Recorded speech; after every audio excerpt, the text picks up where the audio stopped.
नमस्कार साथियों।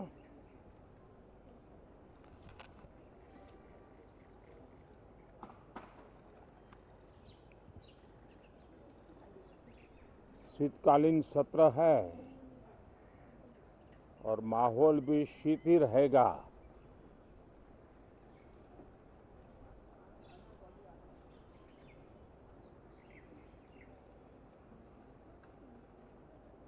दो 2024 का ये अंतिम कालखंड चल रहा है।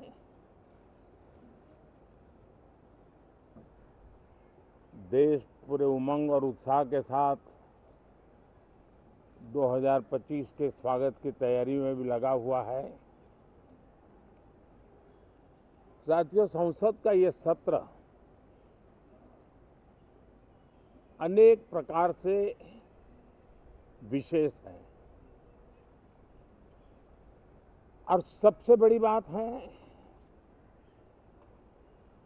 हमारे संविधान के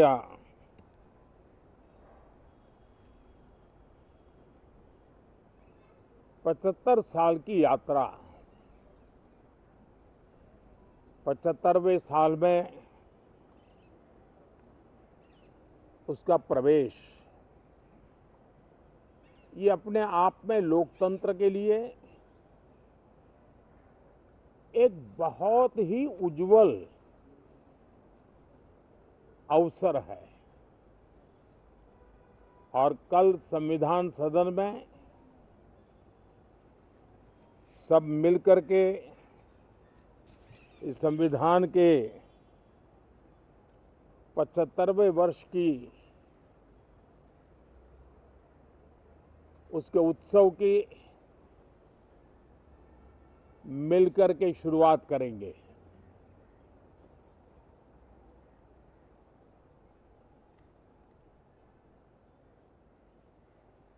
संविधान निर्माताओं ने संविधान निर्माण करते समय एक एक बिंदु पर बहुत विस्तार से बहस की है और तब जाकर के ऐसा उत्तम दस्तावेज हमें प्राप्त हुआ है। और उसकी एक महत्वपूर्ण इकाई है हमारी संसद।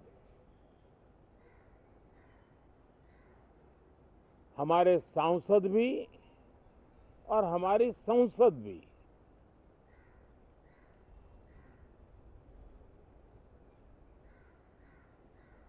पार्लियामेंट में स्वस्थ चर्चा हो, ज्यादा से ज्यादा लोग चर्चा में अपना योगदान दें। दुर्भाग्य से कुछ लोगों ने अपने राजनीतिक स्वार्थ के लिए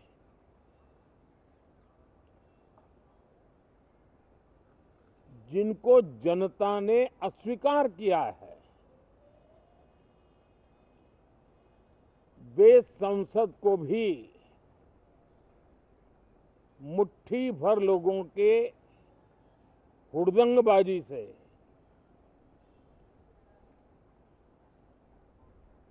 कंट्रोल करने का लगातार प्रयास कर रहे हैं। उनका अपना मकसद तो संसद की गतिविधि को रोकने से ज्यादा सफल नहीं होता और देश की जनता उनके सारे व्यवहारों को काउंट करती है और जब समय आता है तो सजा भी देती है। लेकिन सबसे ज्यादा पीड़ा की बात यह है कि जो नए सांसद होते हैं, नए विचार, नई ऊर्जा लेकर के आते हैं और ये किसी एक दल में नहीं, सभी दल में आते हैं। उनके अधिकारों को कुछ लोग दबोच देते हैं। सदन में बोलने का उनको अवसर तक नहीं मिलता है। लोकतांत्रिक परंपरा में हर पीढ़ी का काम है आने वाली पीढ़ियों को तैयार करे, लेकिन 80-80, 90-90 बार जनता ने जिनको लगातार नकार दिया है, वे न संसद में चर्चा होने देते हैं, न लोकतंत्र की भावना का सम्मान करते हैं, न ही वह लोगों की आकांक्षाओं का कोई महत्व समझते हैं, उनका उसके प्रति कोई दायित्व है वो कोई समझ पाते हैं।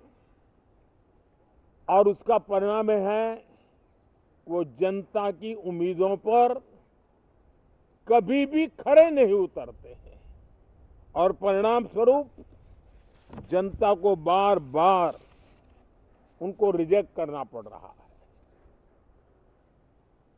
साथियों, ये सदन लोकतंत्र की 2024 के पार्लियामेंट के चुनाव के बाद देश की जनता को अपने अपने राज्यों में कुछ स्थानों पर अपनी भावना, अपने विचार, अपनी अपेक्षाएं प्रकट करने का अवसर मिला है। उसमें भी 2024 के लोकसभा के चुनाव के नतीजों को और अधिक ताकत दी गई है राज्यों के द्वारा, और अधिक बल प्रदान किया गया है, और अधिक समर्थन का व्याप बढ़ा है। और लोकतंत्र की यह शर्त है कि हम जनता जनार्दन की भावनाओं का आदर करें, उनकी आशा अपेक्षाओं पर खरा उतरने के लिए दिन रात मेहनत करें। मैं बार बार खास करके विपक्ष के साथियों से आग्रह करता रहा हूं, और कुछ विपक्ष बहुत जिम्मेदारी से व्यवहार करते भी हैं। उनकी भी इच्छा रहती है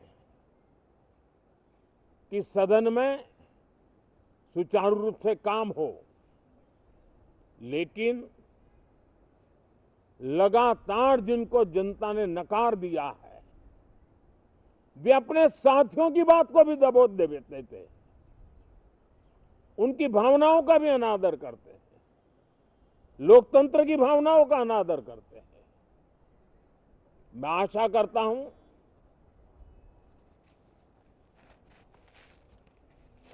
कि हमारे नए साथियों को अवसर मिले। सभी दल में नए साथी हैं, उनके पास नए विचार है, भारत को आगे ले जाने के लिए नई नई कल्पनाएं हैं।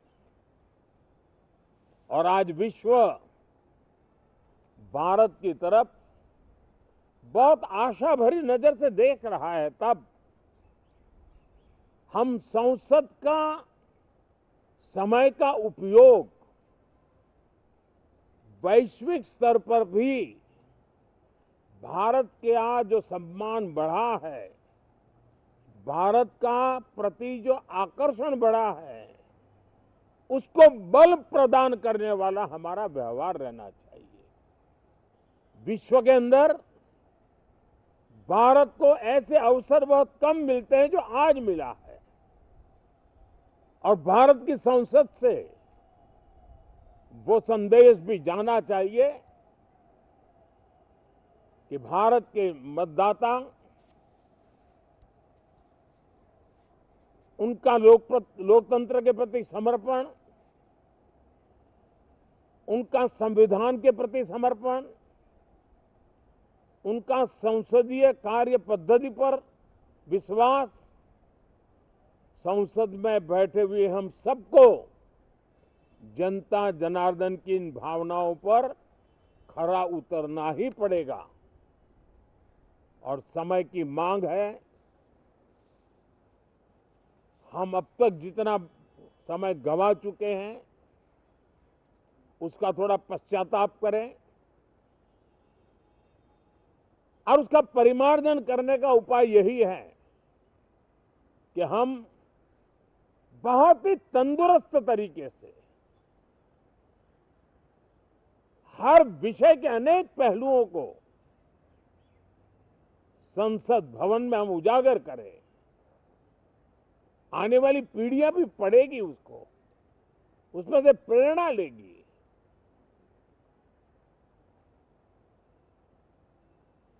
मैं आशा करता हूं कि ये सत्र बहुत ही परिणामकारी हो,